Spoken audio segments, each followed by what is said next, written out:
आप सभी को नमस्कार। आज बाबा नागार्जुन की जयंती पर शब्द साधक फेसबुक पेज के द्वारा हिंदी के सुपरिचित आलोचक प्रोफेसर रवि रंजन सर का नागार्जुन की काव्यानुभूति की संस्कृति इस विषय पर व्याख्यान आयोजित किया गया है। इस आयोजन में देश भर के विभिन्न हिस्सों से जुड़ रहे हमारे सभी श्रोताओं का, शोध छात्रों का मैं शब्द साधक परिवार की ओर से हार्दिक स्वागत करता हूं। और आज के इस व्याख्यान के हमारे आमंत्रित वक्ता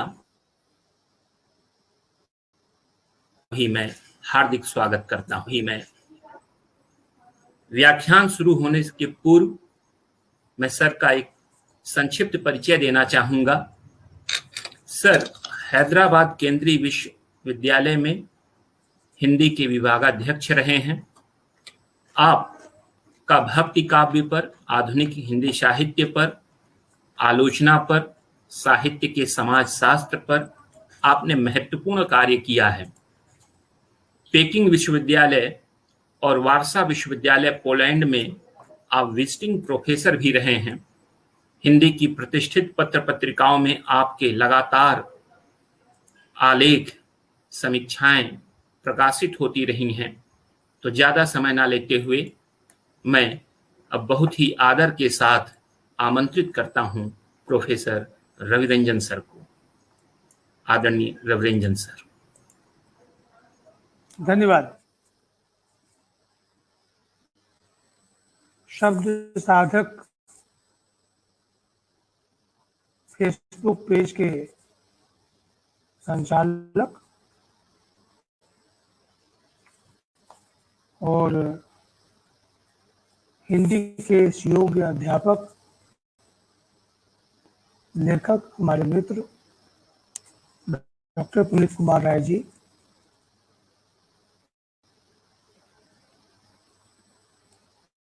तमाम दूसरे मित्र जो उनसे जुड़े हुए हैं इस पृष्ठ से, और नागार्जुन प्रेमी साहित्यिकों, छात्रों, शोधार्थियों,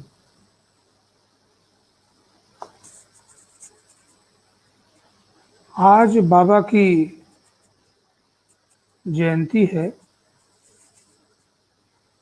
और उनको बार बार याद करना हिंदी कविता के हित में, भारतीय समाज के हित में और हम सबके अपने हित में भी बहुत जरूरी है।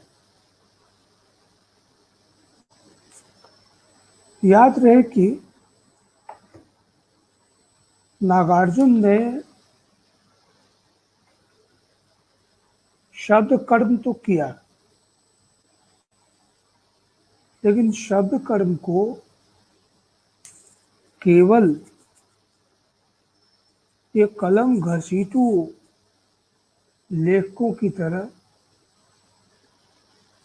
बिल्कुल सीमित दायरे में नहीं किया।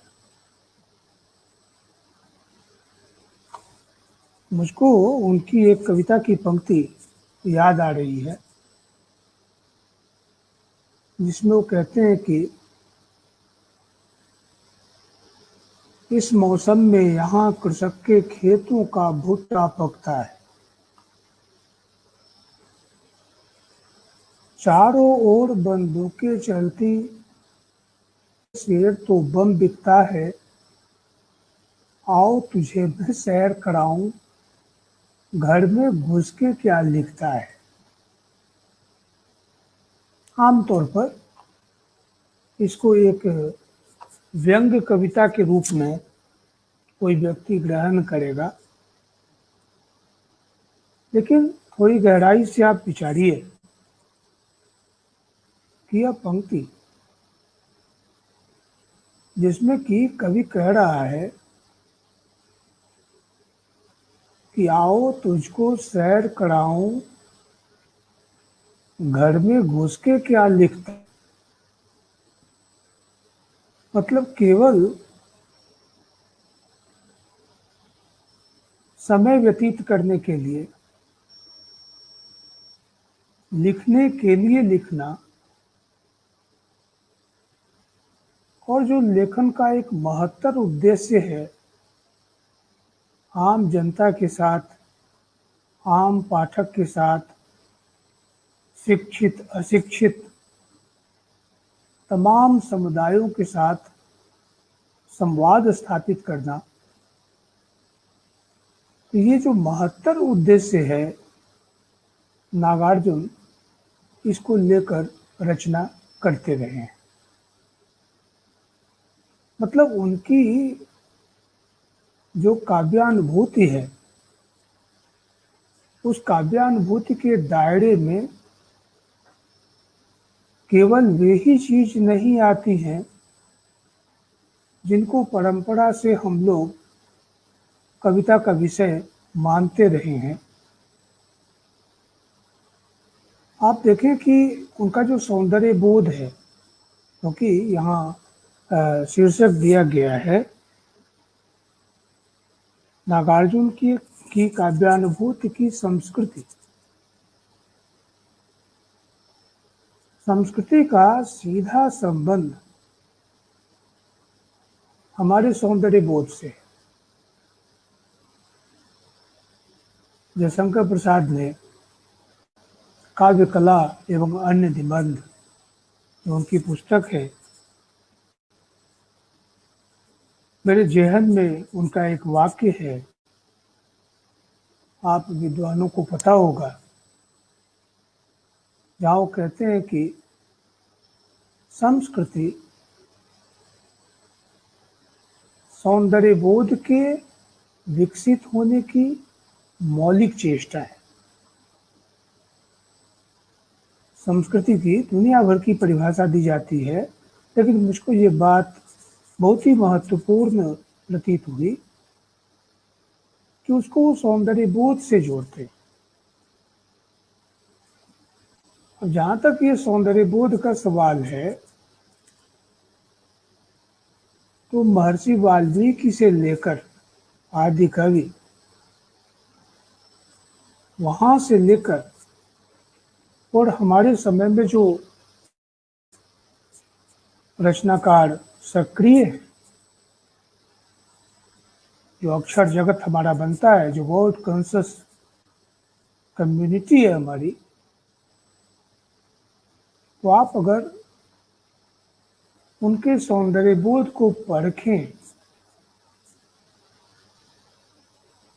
तो पता चलेगा कि उनकी ज्ञानुभूति की संस्कृति क्या है।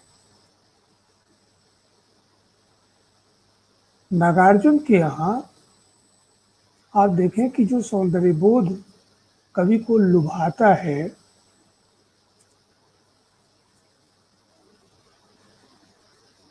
तो इस मौसम में यहाँ कृषक के खेतों का भुट्टा पकता है।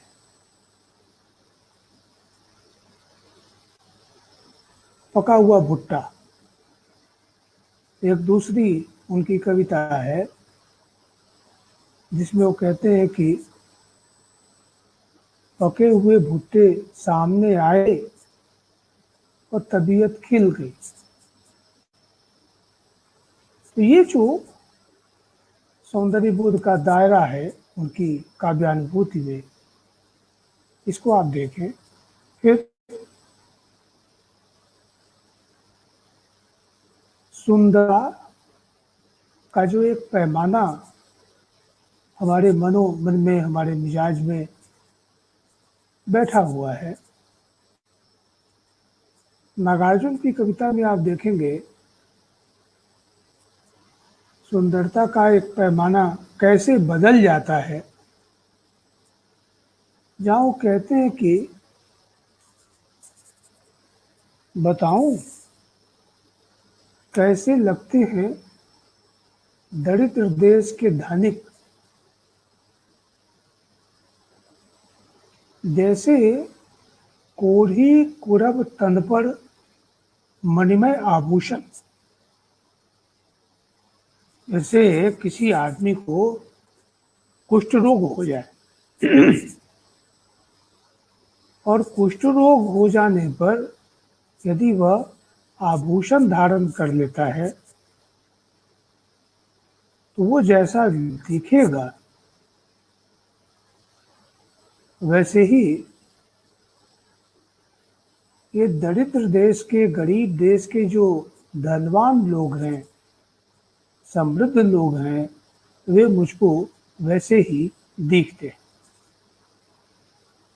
ये सौंदर्य बोध का एक बिल्कुल भिन्न रूप नागार्जुन के यहाँ दिखे। फिर आप देखें, पैने दांतों वाली, ये सुअर को लेके उन्होंने कविता लिखी है और कहा कि वो अपने छौने को दूध पिला रही है, और उस कविता में अंत में नागार्जुन कहते हैं कि यह भी तो मादरे हिंद की बेटी है। तो जो चीजें कविता का विषय न मानी गई, क्योंकि हमारे यहाँ जो पुराना तरीका रहा कविता को लिखने का, क्या कवित्व क्या है और क्या नहीं है। और खास तौर से आप देखेंगे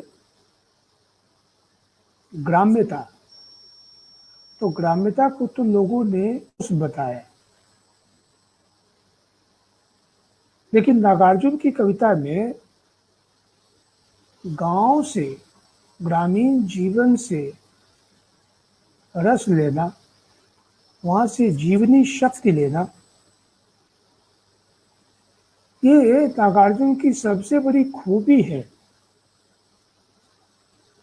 कि जिसको कहते हैं कि जैसे नाबिनाल बद्ध है लेखक अपने जनपद के साथ। त्रिलोचन जी की किताब भी है, मैं उस जनपद का कवि हूं। आप देखें कि बहुत सारी कविताएं लिखी थी हैं और सराही भी जाती हैं, यह देखकर कि उनके अंग्रेजी में कितने अनुवाद हुए, कि उनमें अनुवाद नियता बढ़ा है। विदेशी भाषाओं में उनके कितने अनुवाद हुए। तो जो ढांचा है, जो कि फॉर्म है, वो पहले से तय है कि हमको इसी फॉर्म में कविता लिखनी है, जिससे कि उसका विदेशी भाषा में, अंग्रेजी में अनुवाद करने में कठिनाई न हो। और वो जब रचना अनूदित होती है तो कई बार जो लेखक है और उसके जो खास तरह के पाठक हैं, जिनका एक विशिष्ट आस्वाद है, उनको रचना ग्लोबल प्रतीत होती है। लेकिन कला की दुनिया में, साहित्य की दुनिया में, ये ग्लोबल से ज़्यादा लोकल महत्वपूर्ण होता है, कि जो लेखक अपनी परंपरा में धंसा हुआ नहीं है, वहाँ से वो पानी ग्रहण नहीं करता है, वहाँ से वो मुहावरे ग्रहण नहीं करता है, वहाँ से वो शब्दावली ग्रहण नहीं करता है, तब तक उसकी रचना में, जिसको हम कहते हैं सृजनात्मकता, जिसको हम कहते हैं क्रिएटिविटी, तो वो क्रिएटिविटी नहीं होगी। भले वो अनुवाद के योग्य रचना हो, उसका अनेक भाषाओं में अनुवाद हो जाए और उसको तरह तरह के पुरस्कार मिल जाएं, लेकिन जिसको जीवंतता कहते हैं, वो जीवंतता उस रचना में नहीं होगी जो जनपदीय जीवन से, अपने गांव से, अपने कस्बे से, अपने लोगों के बीच में जो प्रचलित मुहावरे हैं, यहाँ तक कि जो गाली गलौज है, जो बातचीत का जो फॉर्म है, वहां से लेखक जब रस ग्रहण करता है तब जाकर उसकी रचना में जीवंतता आती है। मुझको याद है कि काफी पहले आदरणीय प्रोफेसर मैनेजर पांडे ने राजकिशोर के द्वारा संपादित दूसरा शनिवार पत्रिका में एक निबंध लिखा था। जो निबंध उनकी किताब में संकलित है, संभवतः आलोचना की सामाजिकता जो पुस्तक है पांडे जी की, उसमें संकलित है। उसमें प्रोफेसर मैनेजर पांडे ने कहा, और ये काफी हंगामा हो गया था जब उन्होंने ये बात लिखी थी तब, कि समकालीन कविता और कुछ जो हो वह दिलचस्प नहीं रह गई है, तो उसमें पठनीयता की कमी हो गई है, वो बहुत उबाऊ हो गई है, नीरस हो गई है। और आप देखें कि अगर ये बात एक बहुत बड़ा आलोचक ये बात कह रहा है, तो कहीं न कहीं रचनाकारों को अपने भीतर झांकना जरूरी हो जाता है कि आखिर ऐसी क्या बात है, कौन सी वजहें हैं जिनके कारण वो रचना दिलचस्प नहीं रह गई, पठनीय नहीं रह गई, उसमें ऐसी क्या कमी आ गई। तो मेरी अपनी समझ है वो यही है कि हिंदी कविता ने अपनी जमीन छोड़ी। पहले तो छंद को छोड़ा और निराला का नाम लेकर बहुत लोगों ने बैतरनी पार करने की कोशिश की। हम सब जानते हैं कि परिमल की भूमिका में निराला ने मुक्त छंद की वकालत की और कहा कि भाषा सुरक्षित व आज भी वेदों में आज भी मुक्त छंद सहज प्रकाशक व मन का, वहां से वैदिक भाषा से उन्होंने जोड़ा उसको। लेकिन उसके बाद रचनाकारों की एक बड़ी संख्या आपको मिलेगी जिनको कि छंद का कोई अभ्यास नहीं है, या है भी तो बहुत कम है। यदि आप उनसे पूछें कि राधिका छंद क्या है या रोला क्या है, तो वो ठीक ठाक उसका उत्तर नहीं दे पाएंगे। कुछ ऐसे भी होंगे जिनको कायदे से दोहा और सोठा में फर्क ना मालूम। इसमें मित्रों होता ये है कि जो रचनाकार छंदों पर अधिकार रखता है और अधिकार रखने के बावजूद वह मुक्त छंद में कविता लिखता है, उसकी रचना में भले छंद न हो लेकिन कविता की एक लय आपको मिलेगी। भले वो देखने में गद्य की तरह प्रतीत हो, तो गद्य की भी एक लय होती है। और ये जो एक बड़ी मशहूर किताब है पोएटिक्स ऑफ प्रोज तोदोरोव की, उन्होंने उसमें यही बताया है कि गद्य का भी एक अपना काव्य शास्त्र होता है। यूं ही कुछ लिख दिया जाए तो वो गद्य नहीं हो जाता। तोदोरोव ने लिखा है कि आम तौर पे हम लोग ऐसा मानते हैं कि हम लोग जो बोलते हैं वो गद्य है, लेकिन ये बात ठीक नहीं है। यदि हमारी बातचीत को रिकॉर्ड करके बाद में हमको ही सुना दिया जाए तो ये प्रतीत होगा कि हम जो बोल रहे हैं वह गद्य बिल्कुल नहीं है, हरगिज नहीं। और जिन लोगों के व्याख्यान छपते हैं उनको अच्छी तरह मालूम है कि व्याख्यान को जब वो ट्रांसक्राइब करवाते हैं तो बाद में उसको छपने योग्य बनाने के लिए जगह जगह कलम चलानी पड़ती है, क्योंकि गद्य की अपनी एक लय होती है। और जो लोग मुक्त छंद में कविता लिखते हैं उनके यहाँ ये काव्य लय की उठान गद्य तक जाती है और कई बार गद्य लय की उठान काव्य तक जाती है। यदि नागार्जुन की अनेक कविताएं आपको मिलेंगी, आप उनकी कोई भी ले लीजिए, तो एक तो बाबा की अपनी खासियत रही कि वो ग्लोबल शिल्प में कविता लिखने से बचते रहे। आप शब्दावली के स्तर पे देखें, मुन खाए शहती रोपर की 12 खड़ी विधाता बाँचे, पटी भीत है छत चुती है आले पर बिस्तुइया नाचे।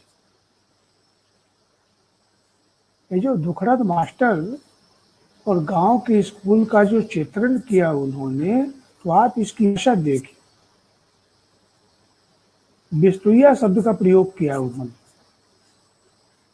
जो खास तौर से मैथिली में प्रयोग में आता है। इतने ज्यादा एक्सपेरिमेंट, इतने ज्यादा प्रयोग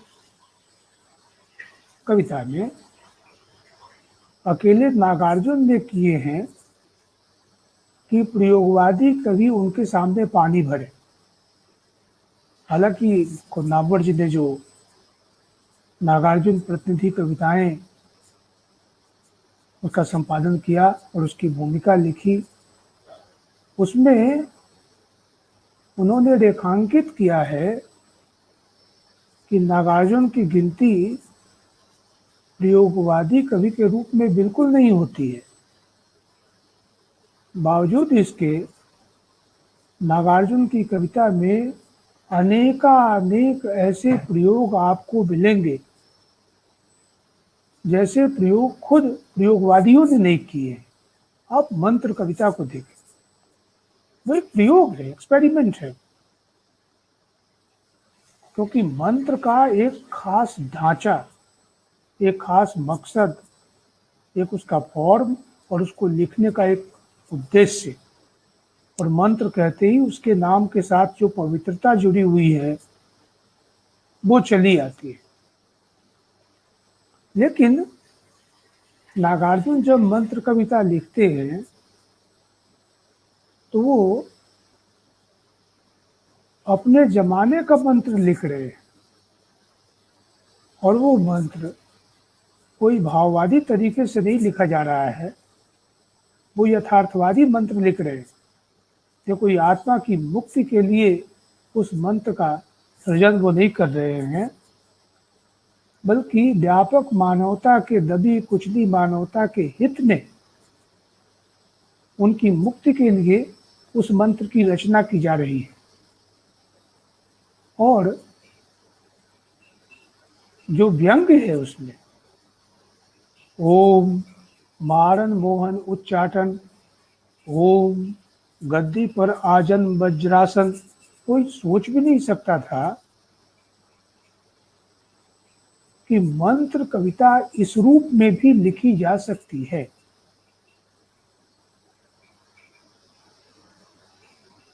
तो ये जो खासियत है, ये बाबा की अपनी विशेषता है, और मैं तो कहूँगा कि हिंदी कविता को पठनीय बनाने में, जिंदा रखने में, जो कुछ गिने चुने रचनाकारों का नाम है उनका नाम लिया जा सकता है, उनमें नागार्जुन है। और उनकी बाद की पीढ़ी के जो लेखक, जिन लेखकों ने हिंदी कविता के इतिहास में कुछ महत्वपूर्ण जोड़ा है, वे नागार्जुन की परंपरा से अपने आप को जोड़ते हैं, जोड़ना चाहते हैं। कितना जुड़ पाते हैं ये सवाल अपनी जगह पर है, क्योंकि हम सबको मालूम है कि बाद की पीढ़ी के रचनाकारों पर कवि केदारनाथ सिंह का बहुत ज़्यादा असर है। हमारे कई कवि मित्र और आलोचक मित्र तो यहाँ तक कहते रहे कि बहुत सारे लोग उनकी कविता सुनते थे, विद्यार्थी खास तौर से उनके, और बाद में जब केदार जी की कविता सुनने के बाद वो कविता लिखते थे और उसमें से नाम अगर हटा दिया जाए तो लगता था कि वो केदारनाथ सिंह की कविता है। ये काम आप नागार्जुन की कविता के साथ नहीं कर सकते कि वो एक ही साथ वह कविता शास्त्रीय भी है और वहीं पर वह कविता लोकप्रियता के तत्व को भी खुद में समेटे हुए। ये जो एक परंपरा से विभाजन चला रहा था कि ये कविता लोकप्रिय हुई, तो इसका मतलब है कि वो गुणात्मक दृष्टि से अच्छी कविता नहीं होगी।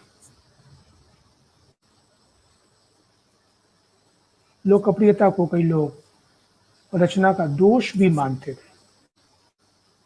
हम सब जानते हैं कि जैसे गद्य में पल्प फिक्शन होता है, लुगदी साहित्य, भास्लेटी साहित्य, लेकिन ये जो लोकप्रिय है, ये लोकप्रिय उस रूप में नहीं है। रामचरितमानस भी लोकप्रिय है, जिसके बारे में नागार्जुन का ख्याल बहुत ही अलग तरह का है। वो तो कहते हैं कि इस पर पाबंदी लगनी चाहिए। जो उसमें वर्ण को लेकर आग्रह है, मैं उसकी ओर अभी जाना नहीं चाहता हूँ, वो अलग से विचार विमर्श का विषय है।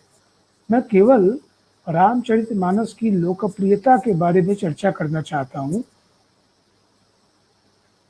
कि वो नाना पुराण निगमागम है और साथ में जिसको तुलसीदास ने कहा कि क्वचिदन्य तोपि, कि जो शास्त्र नहीं है, जो कवियों की रचनाएं हैं, वहां से उन्होंने ग्रहण किया, वहां से प्रभाव ग्रहण किया, कि वो शास्त्रों का शास्त्र है, सबका निचोड़ है वो। लेकिन इसी के साथ में आप देखें कि नागार्जुन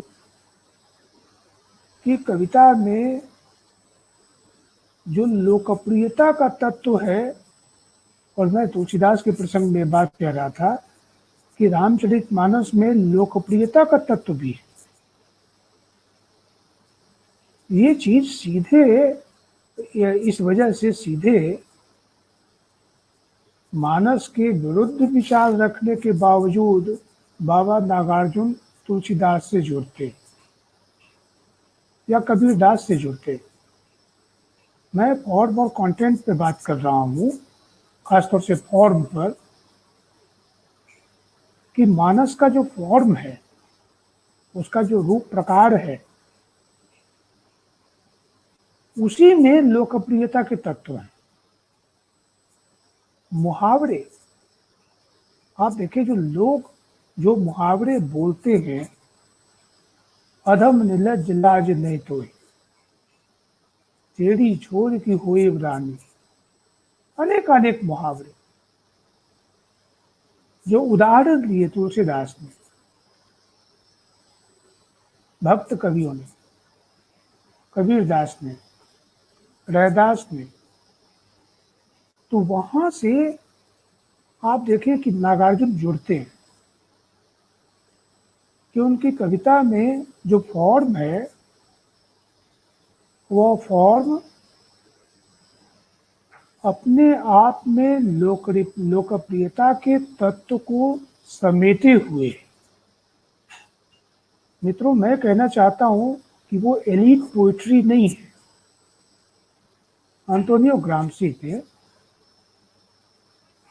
इस मुद्दे पर बहुत ही गहराई के साथ विचार किया है। उन्होंने कहा कि तीन तरह की कविता, तीन तरह का साहित्य होता है, हो सकता है। मुसोलिनी की कारा में जब वो बंद थे तो उनको जो साहित्य वहां पढ़ने को दिया गया वो बहुत ही घटिया रद्दी साहित्य था, और ये माना गया कि उसको पढ़ने के बाद ग्राम्सी की सारी क्रांतिकारिता खत्म हो जाएगी, नष्ट हो जाएगी। लेकिन ग्राम्सी ने उन रचनाओं पर फिर से विचार किया और कहा कि सवाल हमारे मन में ये खड़ा होता है कि आखिर ये रचनाएं क्यों छपती हैं, इसके लेखक कौन हैं, वे किस सामाजिक समुदाय से जुड़े हुए हैं, इन रचनाओं का पाठक कौन है, और ये रचनाएं पाठक की किन मानसिक आवश्यकताओं को तृप्त करती हैं, जिनके कारण ये रचनाएं ज्यादा बिकती हैं। आप हिंदी कविता के इतिहास में देखें तो एक और काका हाथरसी आपको मिलते, एक और बेढक बनारसी मिलते। तो ये जो एक स्थिति है हास्य की और व्यंग की, हास्य व्यंग के नाम पर जो कविताएं हमको मिलती है,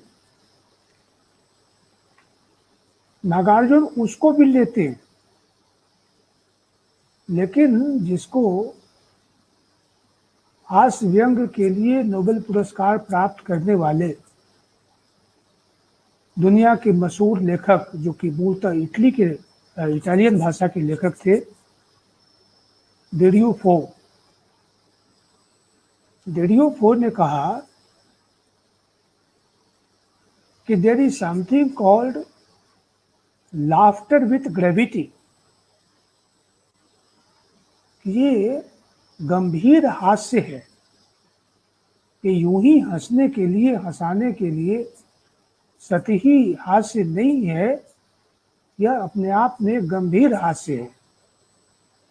और नोबेल पुरस्कार ग्रहण करते समय डेरियो फो ने एक बड़ी प्यारी बात कही थी कि लाफ्टर ओपन्स आवर माइंड। हंसने से, हास्य से हमारा दिमाग खुल जाता है। और उसके बाद उन्होंने तंज किया, कहा कि लगता है कि मेरे लेखन के कारण जो नोबेल पुरस्कार देने वाली समिति है उसका दिमाग भी खुल गया, इसीलिए उन्होंने मुझको ये पुरस्कार दिया है। नागार्जुन के यहाँ भी जो हास्य है, जो व्यंग है, ये लाफ्टर ऑर्डिनरी लाफ्टर नहीं है, बल्कि ये लाफ्टर विथ ग्रेविटी, ये गंभीर हास्य है। और वह गंभीर हास्य केवल हंसने हंसाने के लिए नहीं है, बल्कि अपने समय समाज की विसंगति को, उसकी विडंबना सामने रखने के क्रम में जो हास्य पैदा होता है वह आपको नागार्जुन के यहाँ दिखेगा।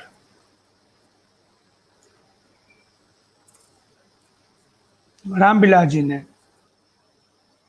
लिखा कि आने वाली पीढ़ी में लोकप्रिय साहित्य और गंभीर साहित्य के बीच का भेद मिटेगा तो उसके अग्रणी रचनाकार नागार्जुन माने जाएंगे। और जिसको ग्रामसी ने कहा था कि एक तो एलीट पोइट्री होती है अभिजन काव्य, और उसके बाद दूसरी कैटेगरी ग्रामसी ने बताई थी नेशनल पॉपुलर, और तीसरी कैटेगरी उन्होंने बताई थी पॉपुलिस्ट।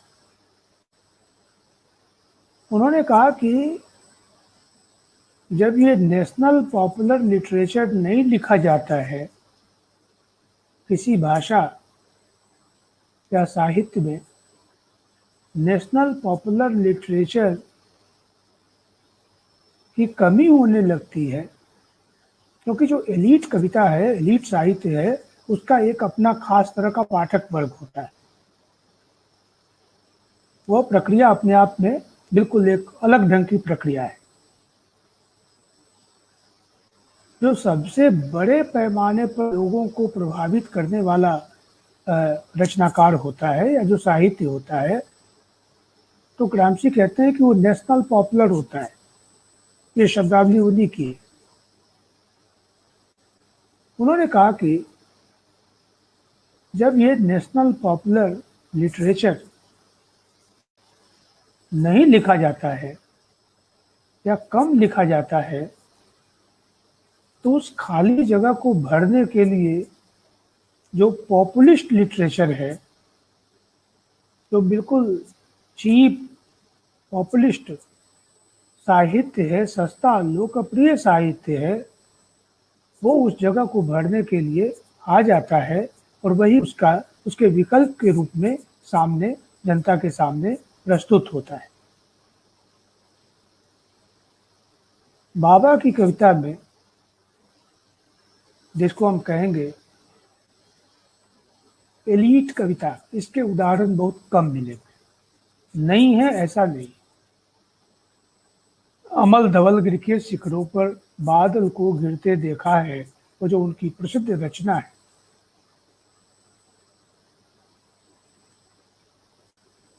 या कालिदास सच सच बतलाना, ये जो इस तरह की जो रचनाएं हैं उनकी, मैं उनको एलीट काव्य तो नहीं कह रहा हूं, लेकिन उसके करीब है। भाषा वहाँ यहाँ भी बहुत ही पारदर्शी है। तो एलीट काव्य और नेशनल पॉपुलर के बीच में है। विषय वस्तु की दृष्टि से आप या हम उसको थोड़ा बहुत एलीट काव्य में थे, लेकिन वो उस तरह का एलीट काव्य नहीं है जैसा कि शमशेर बहादुर सिंह का काव्य है। तट पर कुछ धोबी, कुछ पत्थर, कवि से दूर, चांदी के निर्मल जल में कुछ असित मूर्तियां हिलती। बाबा को समझने के लिए उनके समय के जो बड़े रचनाकार हैं, थोड़ा बहुत उन पर भी हम चर्चा करें, थोड़ी बहुत चर्चा करें तो बात ज़्यादा साफ होगी। शमशेर के यहाँ जो कवित्व है, जिसकी विस्तार से व्याख्या प्रोफेसर विजयदेव नारायण शाही ने शमशेर की काव्यानुभूति की बनावट में की है, या खुद मुक्तिबोध ने उनके बारे में लिखा है, लेकिन जो उनका पैटर्न है रचना करने का, उस पैटर्न में कहीं न कहीं एक आभिजात्य आपको मिलेगा। अब जिस कविता का जिक्र मैंने अभी किया, या उनकी इस तरह की जो सैकड़ों कविताएं हैं, जिसको कहते हैं नामवर सिंह की प्रयोगवादी शिल्प में अगर प्रगतिशील अंतर्वस्तु रख दी जाए तो कई बार जो रूप है, जो शिल्प है, वह अंतर्वस्तु का गला घोंट देता है। वो उसको अपने अनुसार अनुकूलित कर लेता है, वो उसको अपने अनुसार कंडीशनड कर लेता है। और जब वो उसको अनुकूलित करेगा तो उस कविता का वैसा प्रभाव पाठक के मन पर संभव नहीं है। वो कविता उस रूप में संप्रेषित हो ही नहीं सकती है जिस मनोभाव को लेकर वो लिखी गई है। तो जिसको हम फॉर्म कहते हैं साहित्य में, ये कोई बना बनाया ऐसा कोई ढांचा नहीं है। बड़े रचनाकारों को रचना करने के क्रम में उनको फॉर्म प्राप्त होता है। अब देखने की बात यह है कि वो जो फॉर्म है वो उस अंतर वस्तु को काट छांट रहा है, भावावेग को कमजोर कर रहा है,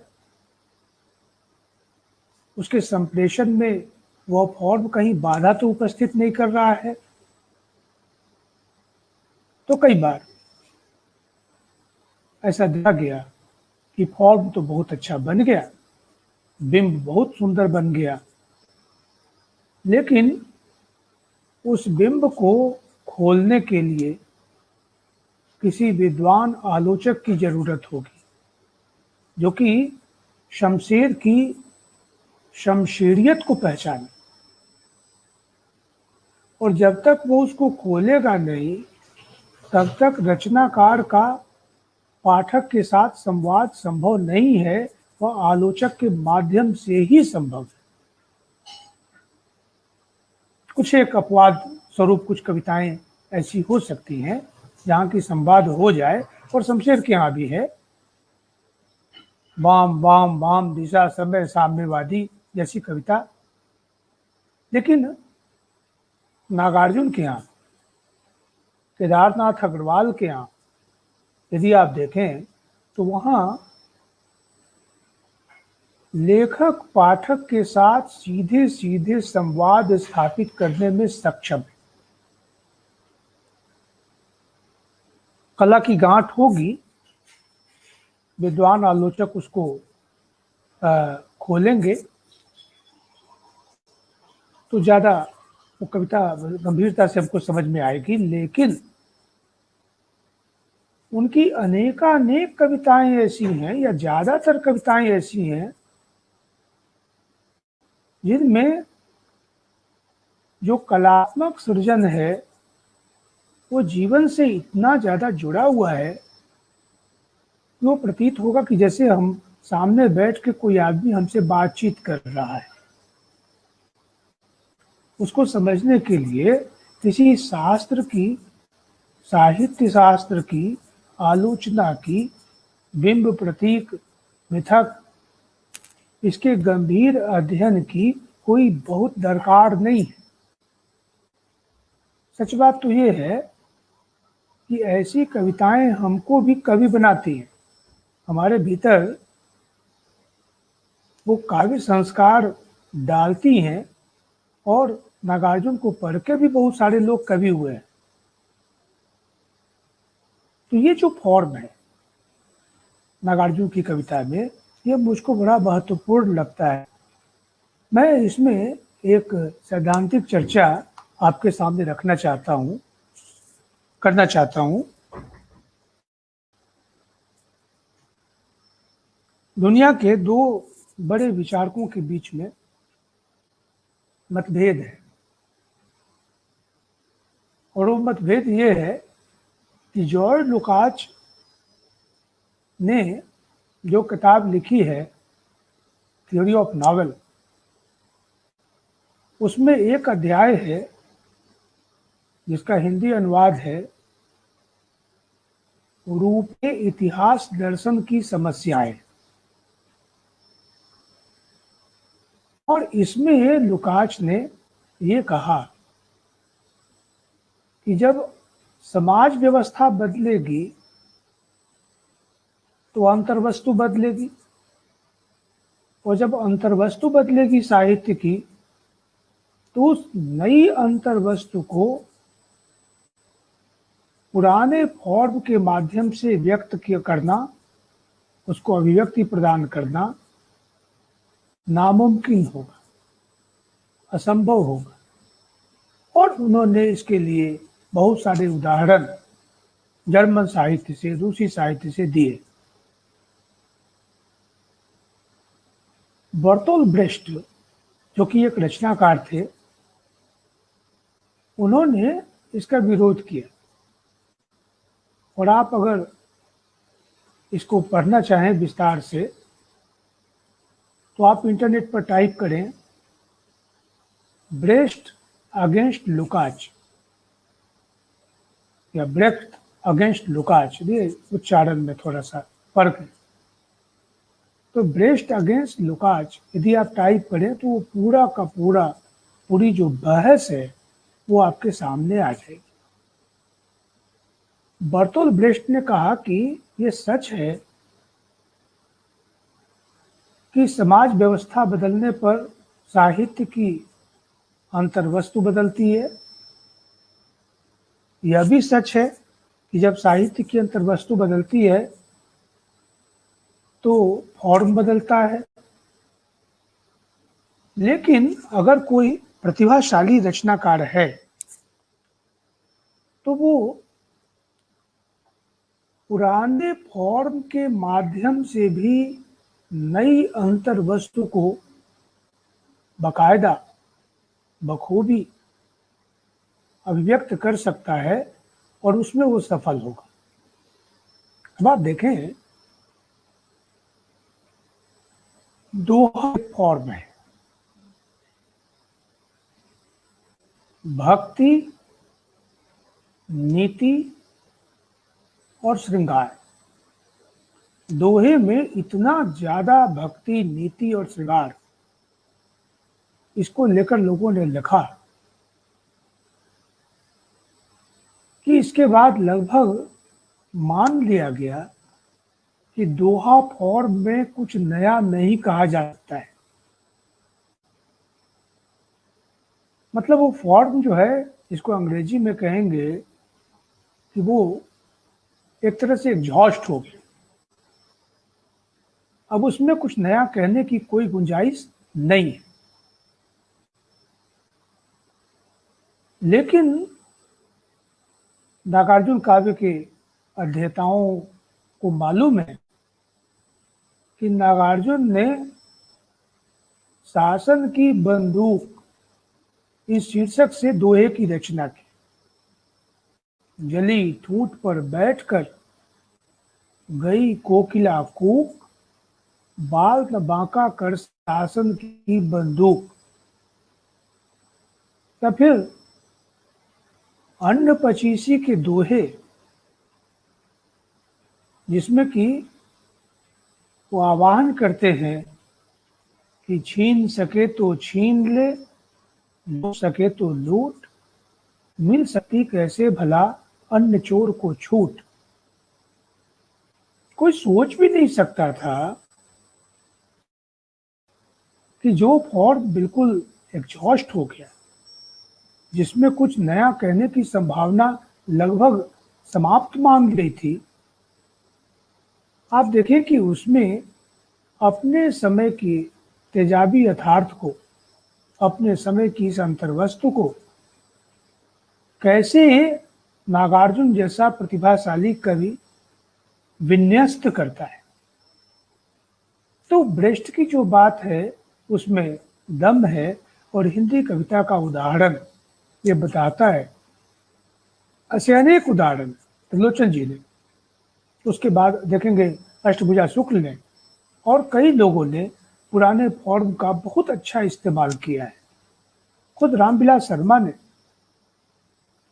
तुम क्रांति विरोधी वीर, मैं शांति विरोध अधीर, तुम गांधी जी के धनुष और मैं बिरला जी का तीर, ये अज्ञा बैताल के नाम से जब कविताएं वो लिख रहे थे तो रामविलास शर्मा ने भी इसका इस्तेमाल किया है। नागार्जुन ने जबरदस्त इस्तेमाल किया है पुराने फॉर्म का अनेक कविताओं में। अब आप देखें कि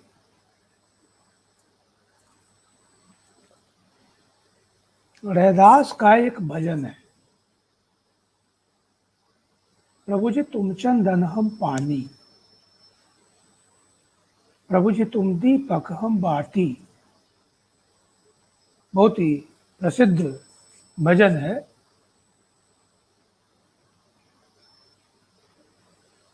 वो जमाने में अमेरिकी राष्ट्रपति पर व्यंग करते हुए नागार्जुन ने इसका इस्तेमाल किया, रैदासी भजन का इस्तेमाल किया, और उसमें उन्होंने कहा कि हम काहिल हैं, हम भिख मंगे, तुम हो औघड़ दानी, अब की पता चला है प्रभु जी, तुम चंदन हम पानी। हम निचाट धरती निदाक के, तुम बादल बरसाती, अब की पता चला है प्रभु जी, तुम दीपक हम बाती। तो मैं मित्रों निवेदन ये कर रहा था, मेरे पास कहने के लिए, उद्धृत करने के लिए बहुत सारी कविताएं हैं। मैं निवेदन ये कर रहा था कि जो हिंदी कविता की अपनी जमीन है, उसको छोड़कर ये जो लंबी कविता की अवधारणा पेश कर दी लोगों ने,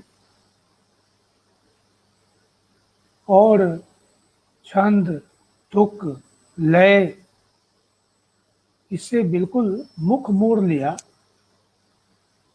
और उसके बाद जो एलीट कविताएं लिखी गई हैं, जो रचनाकार उससे बच नहीं पाए, आप देखेंगे उनकी रचनाएं अकादमियों की और पुस्तकालयों की शोभा बढ़ा रही है। अगर अरुण कमल जी को हमारे ज़माने में बहुत सारे लोग पढ़ते हैं, राजेश जोशी जी को, अरुण कमल को, तो इसका एक बड़ा कारण है कि वो बार बार अपनी जमीन से जुड़ते हैं। और हम सबको मालूम है कि ये लोग नागार्जुन से बहुत गहरे जुड़े हुए हैं। रचना के क्षेत्र में ऐसी मुहावरेदार भाषा, प्रवाहमयी भाषा, और जिसको कहते हैं कि कविता में कहानी गढ़ लेना, और उस कहानी के माध्यम से कविता को रचने की, उसके सृजन की एक सफल कोशिश इतनी प्रभावकारी होती है, ये रघुवीर सहाय में हम देख सकते हैं, और बाबा नागार्जुन में बहुत अधिक देख सकते हैं। उनकी एक कविता अभी मेरे जेहन में आ रही है, जिसमें इंदिरा जी की हत्या के बाद भारत में चुनाव हुआ था, और उस चुनाव में कांग्रेस पार्टी को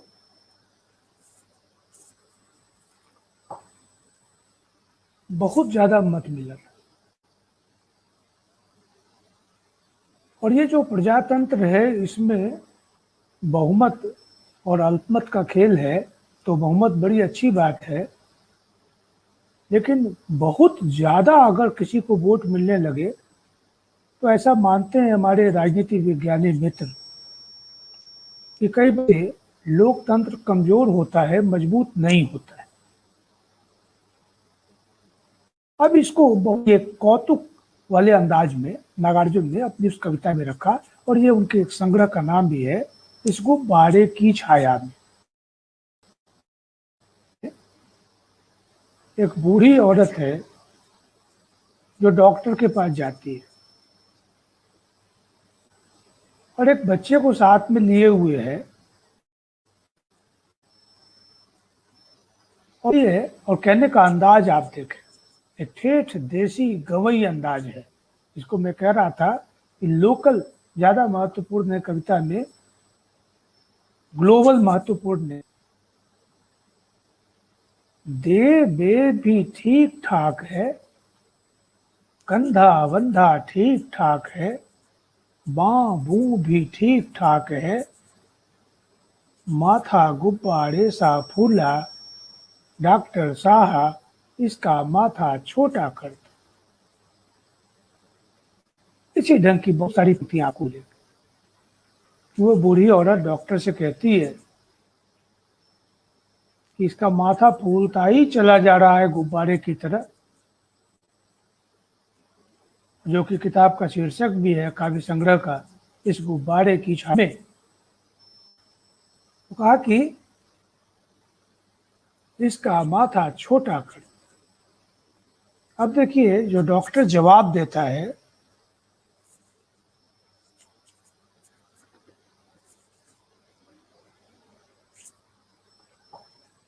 डॉक्टर जो उत्तर देता है वो क्या कह रहा है, और ये है नागार्जुन का उनकी कविता में जो नागार्जुनपन है, जो निजता है उनकी, जो उनका निजी वैशिष्ट है। डॉक्टर कहता है, सुंदरी माई यह प्रचंड बहुमत ही सचमुच तेरे शिशु का महारोग है, ये ही इसको ले डूबेगा। यह प्रचंड बहुमत ही इसको ले डूबेगा। इस गुब्बारे की छाया में तस्कर मेला जमा करेगा। मत पत्रों का यह अतिवर्षण प्रजातंत्र की पीर हरेगा। कौन करेगा कौन भरेगा, अगला युग ही आएगा। बहुत लंबी कविता है, आप उसको पढ़ें। ये जो नाटकीयता है, पहले तो एक कहानी गढ़ ली अपने समय की को व्यक्त करने के लिए, एक पात्र गढ़ लिया कि वो स्त्री ऐसा कहेगी, बूढ़ी स्त्री, और उसका जवाब ऐसा देगा, और हम सबको मालूम है कि वो डॉक्टर साहब का जवाब नागार्जुन का जवाब है। लेकिन खूबी की बात यह है कि सवाल भी नागार्जुन ही खड़ा करते हैं कि सब कुछ ठीक है, लेकिन इसका सिर गुब्बारे की तरफ फैलता चला जा रहा है, तो इसकी वजह क्या है, और सिर छोटा।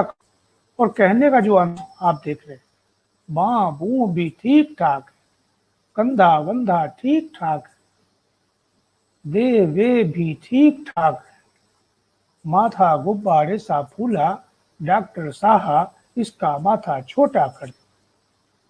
और जो जवाब आया कि मत पत्रों का यह अतिवर्षण प्रजातंत्र की पीर हरेगा। कौन करेगा कौन भरेगा, अगला युग ही बतलाएगा। तो उसमें कविता के अंत में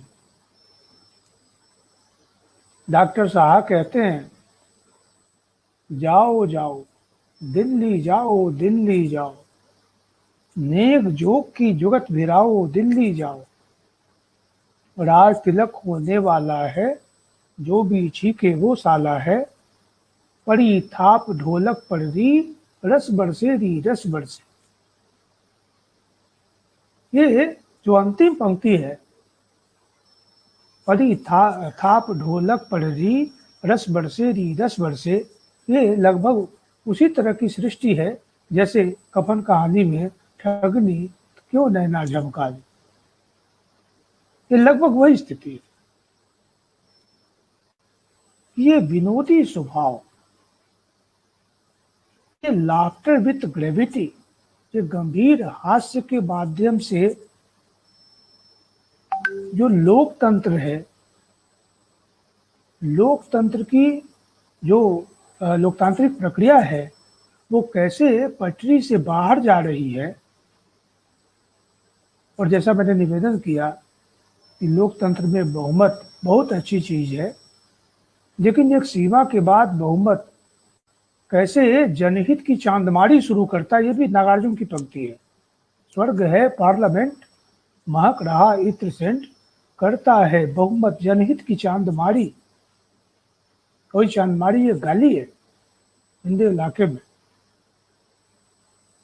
तो कैसे लोकतांत्रिक प्रक्रिया पटरी से बाहर चली जाती है, ये भी ध्यान देने योग्य है। और बाबा अपने अंदाज में इसको सामने रखते हैं। तो ये जो लिखने का तरीका है, ये जो फॉर्म है, या कविता को उबाऊ, नीरस, एकालापी, एकालाप जिसको हम कहते हैं, तो एकालाप की जगह ये कविता हमको संवाद कायम करती है पाठक के साथ। और ये संवाद रचना को जीवंत बनाने में मदद करता है।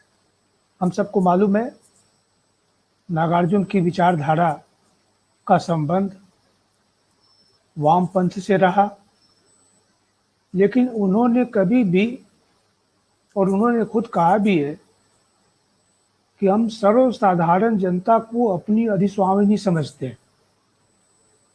किसने मेरे बारे में क्या कहा, किस आलोचक ने क्या लिखा, ये मेरे लिए महत्वपूर्ण नहीं है। और वो बराबर इस बात पर बल देते हैं कि पार्टी के इनर सर्किल में अगर कोई रचनाकार जाएगा तो उसमें अच्छा साहित्यकार बनने की संभावना कम हो जाएगी, क्योंकि जिसको अंतोनियो ग्राम्सी कहते हैं कि एक राजनीतिक प्रणाली का लेखक होता है और दूसरा नागरिक प्रणाली का लेखक होता है। ये राजनीति विज्ञान की शब्दावली है कि पार्टी लाइन पर जो व्यक्ति रचना करेगा तो उसकी रचना में अनेक ऐसे विचलन आपको मिलेंगे जिसके कारण वह रचना सृजन की ऊंचाई का स्पर्श नहीं करेगी। नागार्जुन ने अपने अनेक वक्तव्य में ये कहा कि हम राष्ट्रीय मार्क्सवाद का समर्थन करते हैं। मार्क्सवाद जब तक राष्ट्रीय नहीं होता है तब तक वो भारत में फलीभूत नहीं हो सकता है।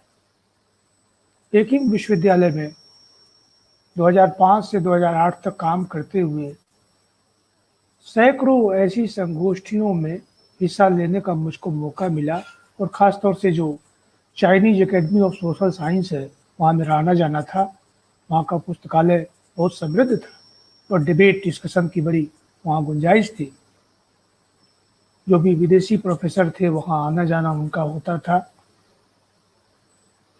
तो वहाँ पर भावों को दृढ़ किया जाता था कि मार्क्सिज्म विथ चाइनीज कैरेक्टरिस्टिक्स, सीधे सीधे जिसको राजेंद्र यादव ने उखड़े हुए लोग उपन्यास में कहा कि हमारे जो वामपंथी है तो रूस में बारिश होती है तो यहाँ छाता तान देते हैं, व्यंग किया उन्होंने।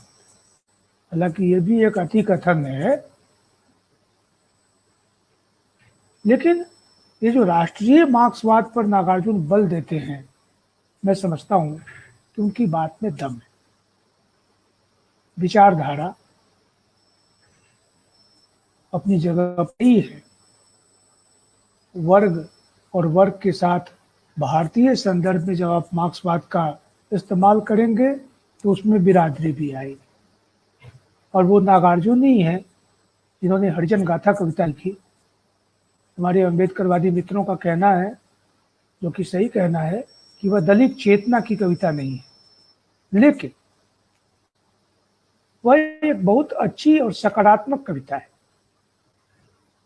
क्योंकि पहली बात तो नागार्जुन ये मान के चलते हैं, उनका रचनाकार ये मान के चलता है कि भारतीय संदर्भ में, जिसको हम कहते हैं मार्क्सिस्ट जार्गन में सर्वहारा, तो ये जो सर्वहारा है ये भारत का वही तबका है जिसको कि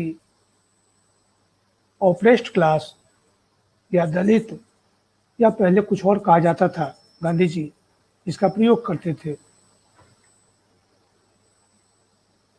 तो वो जो तबका है और नागार्जुन बार बार कहते हैं कि मैं चाहूंगा, एक वक्तव्य है उनका, कि मैं चाहूंगा कि ऐसी पार्टी निकले दलितों की जिसका नेतृत्व भी उन्हीं के हाथ में हो, दूसरे किसी के हाथ में न हो। और हम देख रहे हैं कि हमारे ज़माने में वह प्रयोग भी बहुत दूर तक सफल नहीं हुआ है। ऐसी पार्टी निकली जो केंद्र में तो नहीं लेकिन राज्य में सत्ता में रही,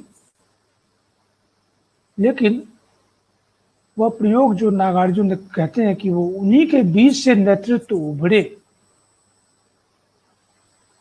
तो वो भी उभरा, मुख्यमंत्री हुई, लेकिन वह प्रयोग भी सफल पूरी तरह से नहीं हो सका।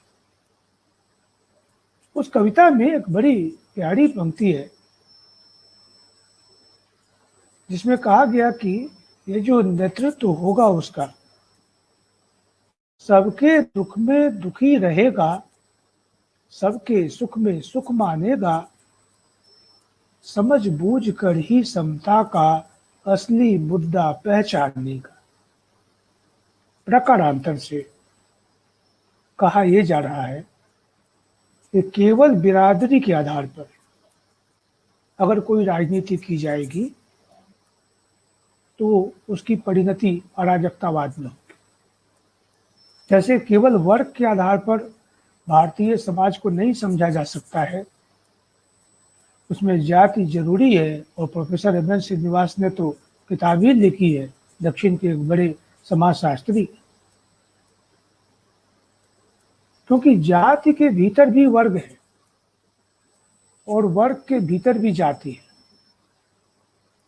ये जो एक डायलेक्टिक्स है, इस बात को समझे बगैर अगर कोई व्यक्ति केवल जाति के आधार पर समाज में परिवर्तन चाहता है तो वो संभव नहीं होगा। जैसे केवल वर्ग के आधार पर संभव नहीं है, वैसे केवल बिरादरी के आधार पर संभव नहीं है।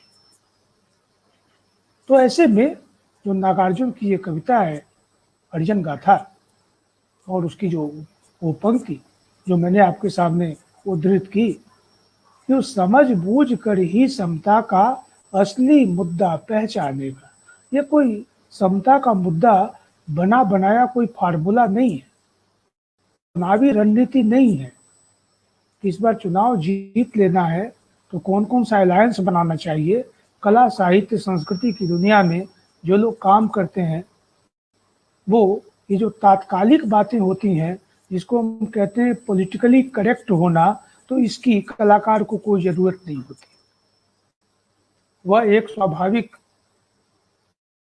विपक्ष की भूमिका अदा करता है, तो स्थायी विपक्ष की भूमिका अदा करता है, चाहे किसी दल की सरकार हो।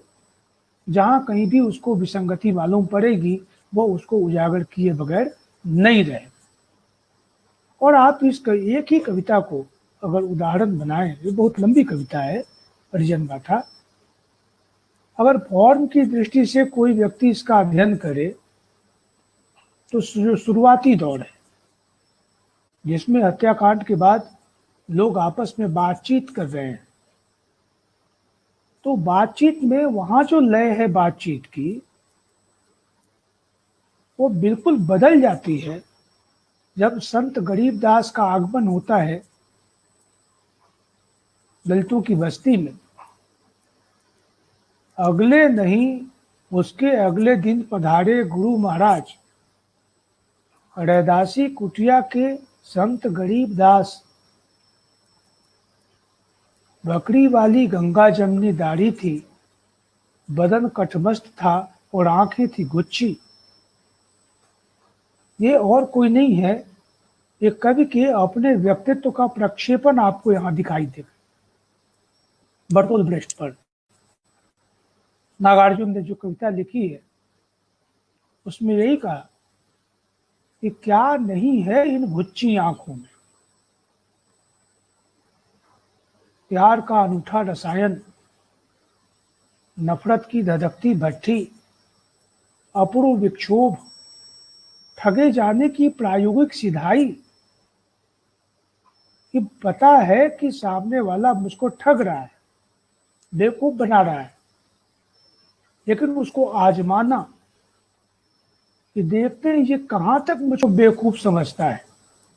ये मनुष्यता के प्रति ये गहरी आस्था कि हम लोग जिस जमाने में हैं उसमें ये पहले बच्चों को लोग बता देते हैं कि किसी पर विश्वास नहीं करना,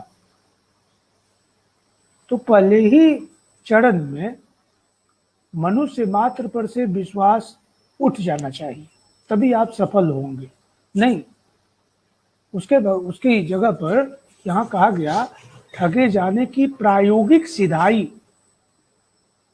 एक्सपेरिमेंट करके देख लो कि सामने वाला आपको कहाँ तक ठगता है। जब भी मैं इस कविता से गुजरता हूँ, ब्रेस्ट पर जो उनकी कविता है, और ख़ास तौर से ये जो पंक्ति है, मुझको गजानन माधव मुक्ति बोध याद आते हैं, जिन्होंने लिखा कि हृदय में मेरे प्रसन्न चित्त एक मूर्ख बैठा है, जो हंस हंस कर अश्रुपूर्ण मत हुआ जाता है कि जगत स्वायत्त हुआ जाता है। तो ये जो प्रसन्न चित्त मूर्ख है, ये वही है जो कि ठगे जाने की प्रायोगिक सिधाई में विश्वास करता है। और क्या नहीं है इन गुच्छी आंखों में, इन शातिर निगाहों में क्या नहीं है। तो ब्रेस्ट पर जो कविता है यह नागार्जुन के अपने व्यक्तित्व पर चूलम चूल पूरी तरह लागू होती है। आज नागार्जुन की जयंती है। हैदराबाद में उनका आना हुआ था 1990 के आसपास, 90 या उससे थोड़ा पहले। और वहाँ एक हमारे बहुत ही प्रिय मित्र और वरिष्ठ कवि हिंदी के वेणुगोपाल थे, वे उन्हीं के यहाँ ठहरे थे। तो वेणुगोपाल जी के सौजन्य से वैद्यनाथ मिश्र यात्री नागार्जुन से हम लोगों का मिलना हुआ। हमने उनको करीब से देखा, छू के देखा, बातचीत करके टटोल के देखा। एकदम निश्चल हंसी, जैसे कोई बालक हो, उस तरह की हंसी। एक ऊबड़ खाबड़ पर, जिसको हम कहते हैं अनगढ़ व्यक्तित्व, कि उसमें अगर कोई आदमी सोफिस्टिकेशन ढूंढने चलेगा तो वो सोफिस्टिकेशन अगे वाला नागार्जुन के व्यक्तित्व में, या ऐसे बहुत सारे हमारे जो रचनाकार हैं उनके व्यक्तित्व में नहीं मिले। और ये जो ऊबड़ खाबड़पन है ये उनकी रचनाओं में भी है, जिसकी ओर प्रोफेसर नामवर सिंह ने भी इशारा किया है। लेकिन यही ऊबड़ खाबड़पन, यही परिष्कार की कमी उनको जनता का कवि भी बनाती है, कि जहां वो घर में घुसकर लिखने वाले रचना के मुकाबले नागार्जुन जनता के बीच में, उनके बीच सक्रिय जन आंदोलनों का पीछा करने वाले रचनाकार के रूप में हमारे सामने आते हैं। अगर वो जन आंदोलन बाद में जन विरोधी साबित हुआ तो फिर उन्होंने खिचड़ी विप्लव देखा, हमने ऐसी रचनाएं भी लिखी। तो आज के दिन हम सब उनको याद करते हैं कि हिंदी कविता इसलिए भी याद करते हैं और करना चाहिए कि हिंदी कविता को अगर जिंदा रहना है तो रास्ता कहीं ना कहीं नागार्जुन का रास्ता होगा, वो रास्ता केदारनाथ अग्रवाल का रास्ता होगा। आप सबने मुझको याद किया, पुनीत कुमार राय जी ने, और धैर्य के साथ सुना। मैंने भी एक्सटेम्पोर जो बातें सोचती रही वो मैंने आपके सामने रखा। आप सबको बहुत बहुत धन्यवाद। Thank you very much. बहुत बहुत आभार सर। और नागार्जुन की काव्यानुभूति के विभिन्न पक्षों का, उनके सौंदर्य बोध का, उनके युग बोध का, उनकी कविता के अंतर्वस्तु और उनके रूप का आपने विस्तार से वर्णन किया, अपनी बातें हम लोगों के साथ साझा किया। और बहुत ही आत्मीय पूर्ण ढंग से निश्चित तौर पे आपके इस व्याख्यान से हम सभी श्रोतागण समृद्ध हुए हैं। किस तरह से नागार्जुन की कविता, उनका साहित्य अभिजात के मूल्यों का, प्रतिमानों का अतिक्रमण करती है, और सिर्फ साहित्य ही नहीं, स्वयं उनका जीवन भी। इसे आपने बहुत बेहतर ढंग से हम लोग के साथ साझा किया। मैं सब साधक परिवार की ओर से आपके प्रति आभार प्रकट करता हूं, और इस व्याख्यान को देश के विभिन्न हिस्सों से सुन रहे अपने श्रोताओं के प्रति भी कृतज्ञ हूं। मैं आपको बतला दूं सर, लगभग 79 लोग जुड़े हुए थे, लगातार 40-50 लोग आपके व्याख्यान को सुन रहे थे। इसे बाद में भी सुना जाएगा क्योंकि ये फेसबुक पे हमेशा मौजूद रहेगा। तो पुनः मेरे आग्रह को आपने मान दिया और बाबा नागार्जुन पे आज आपने हम लोग के साथ अपनी बातें साझा की। मैं आपके प्रति हार्दिक आभार प्रकट करता हूं। आप सभी को बहुत बहुत नमस्कार। धन्यवाद। Thank you.